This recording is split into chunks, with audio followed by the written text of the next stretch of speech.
You guys ever seen old school Photoshop? It's been around as long as photos have been around. For my research, it's very important to keep this in mind because when we look at the construction photos of these old buildings, many of them look like they have been doctored. Case in point, this is the Biltmore Estate in Asheville, North Carolina. Told this building was built in the late 1800s, over 1,000 laborers and 60 stonemasons. And here are the construction photos. And just, do these look at all believable? Look at the little shacks out front of the finished building. With a little bit of sleight of hand, you can suddenly conflate founders with builders. What we're told is Mr. George Washington Vanderbilt spent the years that this thing was being built just collecting enough stuff to fill the rooms. There's 250 rooms. It's all made of stone. Told the architect here, Mr. Hunt, is responsible for many magnificent buildings. So this was a cakewalk to him. He just threw it up like it was nothing. Again, the logistics are impossible. Guys, Asheville, North Carolina, nobody lived here. Even if you imported people, what infrastructure are they relying on? Said they had to build a 3-mile stretch of road just to get the supplies there. Like, who's feeding these 1,000 men? Are they living off the land? Legit, they didn't get indoor plumbing and electricity until after the Great Depression for many of these rural communities in North Carolina.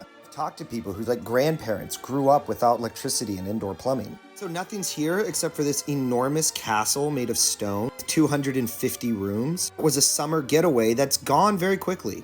Mr. Vanderbilt died. His wife called uncle after 20 years. He put it up for sale and now it's a tourist attraction and a hotel. You can pay a ton of money to stay on the estate. I think this building was founded, not built. It's bought with paper money, signed on a deed that's made of paper. There's paper history books with photos printed on them of a con job, stolen valor. And you can keep the house if you can pull it off. That's why everybody asks, they're like, who would do this? Why would they do this? You get to keep castles. Money can only buy so many things. These are marvelous stone palaces that you can feel like a god in. And you bought it with paper money and you keep it because of pieces of paper.